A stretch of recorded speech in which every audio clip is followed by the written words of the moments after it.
지금 여러분이 보고 계신 차트는 비트코인 1년봉이에요. 연초 대비 마이너스 4%라는 퍼포먼스를 보여주고 있는데요. 그마저도 오늘 아침부터 시작해서 쭉 올랐기 때문에 마이너스 4%인 거지, 오늘 아침에는요 마이너스 6% 7% 사이를 왔다 갔다 하고 있었어요. 미국의 달러 같은 경우를 보시면 올해 연초 대비 4.3% 정도 증가를 해줬는데, 그러면은 돈이 이만큼 많이 풀렸을 테니까 당연히 위험자산인 비트코인도 올랐어야 되는데 왜 떨어진 걸까요? 오늘은 그 이유와 원자재에 돈이 몰린 이유, 다시 비트코인이 상승하려면 어떤 조건이 충족돼야 하는지를 같이 보도록 하겠습니다. 이거는 달러 인덱스 차트인데요. 아시다시피 달러 인덱스가 하락하면 하락할수록 위험자산 시장에는 좋다 이거죠. 그리고 달러 인덱스는 연초 대비 현재까지 11% 정도 하락했죠. 그럼 당연히 비트코인에게도 좋았어야 되는데, 사실 비트코인도 중반까지는 나쁘지 않았어요. 그런데 4분기에 들어서 급격하게 안 좋아진 게 문제라는 거죠. 올해 중반 후반까지는 뭐 상승폭이 그렇게 크진 않더라도 이렇게 올라주고 있었는데 10월 달을 기점으로 급격하게 안 좋아져서 다른 자산들이랑 디커플링이 시작된 거죠. 이때를 기점으로요, 금도 오르고 은도 엄청나게 올라주는데 비트코인만 내렸습니다. 이때 무슨 일이 있었는지는 제 예전 브리핑을 보시면 알겠지만, DAT 기업들이 MSCI 지수에서 제외될 것이다 라는 이야기와 함께 추가적인 상승이 제한이 된 모습이에요. 그러면은 이제 이 이슈가 먼저 해결이 되어야 좀 오르던가 말던가 할 텐데, 이 이슈가 해결되는 시점은 내년 1월 15일입니다. 내년 1월 15일에 비트코인 DAT 기업들이 MSCI 지수에서 제외되는지 안 되는지 여부가 나올 예정이니까요. 그 이후에 다시 시장이 천천히 좋아질 수 있다고 보고 있어요. 우리가 원자재를 또 안 보고 넘어갈 수는 없겠죠. 지금 보시면 은 같은 경우는 올 초 대비 거의 뭐 한 180% 정도 올라준 모습입니다. 아무래도 수요가 증가하는데 공급은 감소하고, 그러다 보니까 뭐 수출 제한이 걸리고 이러면서 공급 쇼크가 오는 거 아닌가? 이런 공포감에 엄청나게 오르고 있죠. 과거에도 이런 적이 사실 한번 있었어요. 바로 은값이 오르는데 비트코인은 떨어졌을 때, 그때는 과연 어땠는지 한번 보도록 하겠습니다. 자, 이때도요 지금이랑 환경이 똑같아요. 2020년 3월달 있죠. 2020년 3월달에 비트코인이 코로나 때문에 폭락을 하고 이랬을 때 연준이 시장에 막대한 유동성을 공급했어요. 자, 지금도 연준이 시장에 유동성을 공급하고 있죠. 그랬는데 이때 이제 가장 먼저 반응한 자산이 뭐였냐면 금이랑 은이었어요. 금이랑 은이 2020년 3월 폭락부터 8월달까지 약 5개월 정도 랠리를 보여줬단 말이죠. 5개월 정도 랠리를 얘네들이 먼저 보여줬어요. 그 다음에 그 기간 동안 비트코인은 뭐 했냐? 횡보하고 있었어요. 횡보하고 있었습니다. 자, 그러니까 시장의 유동성이 풀리고 비트코인은 내리거나 횡보를 하고 은이랑 금은 오르고, 지금이랑 상황이 똑같죠? 자, 그럼 그 다음에 어떻게 됐나 볼까요? 자, 2020년 8월달에 이 두 자산이 최고점을 찍었다고 말씀을 드렸잖아요. 그 다음에 얘네들이 떨어지면서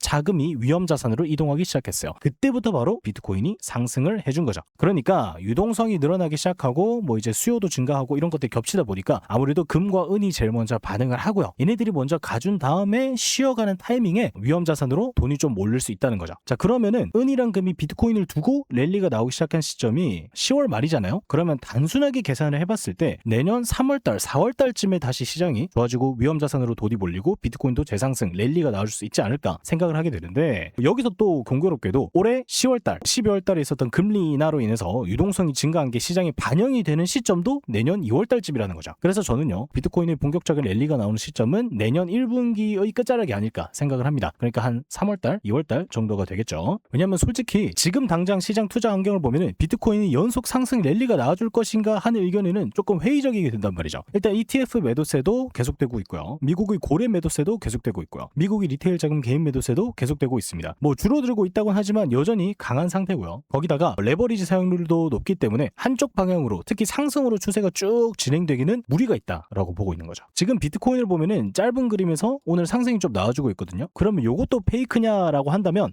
조금 슬픈 말이지만, 제가 생각했을 때 이게 진짜 상승으로 이어질 가능성은 그렇게 높진 않다라고 생각을 합니다. 보시면 여기 이제 저점을 찍어준 다음에 변동성이 크다가 점점점 줄어들면서 어떻게 보면 수렴 구간을 보여주고 있어요. 여러분들이 수렴 구간 하면 삼각 수렴을 당연하게 생각하실 텐데 그런 느낌은 아니고, 변동성이 컸다가 점점점점 줄어들면 그 끝에서 뭐가 터지거든요. 그리고 지금 그 무빙이 시작이 됐다라고 보고 있고, 처음에는 어떻게 나와줄까 그걸 한번 본다면, 제가 생각했을 때 지금 나오고 있는 상승도요 특정 시점에서 멈추고 오히려 페이크 움직임이 나와주지 않을까 생각을 합니다. 그러다가 또 하방으로 가주는 척 페이크 움직임이 나오고, 또 상승으로 가주는 척 페이크 움직임이 나오고, 그런 움직임을 아마 내년 2월달 3월달까지는 유지를 하면서 시장에 있는 위아래 유동성, 고 레버리지들 다 발라먹으면서 무빙이 좀 나오지 않을까 생각을 하고 있어요. 아마 내년도 다사다난할 겁니다. 왜냐하면 2026년에도 여전히 금리 인하 기조가 계속될 수밖에 없는 게, 지금 현재 경기가 너무 안 좋아요. 거기다가 연준 의장도 바뀔 것이고, 그렇게 되면은 정치가 경제에 또 개입을 하는 상황이 발생을 하겠죠. 트럼프가 원하는 대로 경제 정책이 주물러지거나, 그죠? 거기다가 지금 나오고 있는 AI 랠리도 언젠가 한번 수익성이 다시 도마 위에 오를 거라는 말이죠. 그렇게 돼버리면은 당연히 시장이 한 번 더 크게 흔들어 줄 것이고, 또 이제 당장 1월 달에 아까 말씀드렸던 MSCI 제외 이슈도 있기 때문에 시장의 변동성은 여전히 클 것으로 생각을 하고요. 비트코인 시장은 내리더라도 어느 정도 올라준 다음에 내리거나 하면서 결국은 이제 좀 횡보라도 해주지 않을까 생각을 하고 있습니다. 그렇게 나쁜 무빙이 나올 거라고 생각하진 않아요. 50K나 40K나 이렇게 보시는 분들이 있는데 저는 당장 2026년에 그렇게 나쁜 무빙이 나올 거라고 생각하기보다는 어느 정도 상승이 나와준 뒤에 뭐 저점을 좀 내려주든 정말 극단적으로 이렇게 쭉 떨어지는 무빙이 나올 거라고는 생각이 되지 않네요. 자, 그러면은 오늘 브리핑은 여기까지 하고 종료하도록 하겠습니다.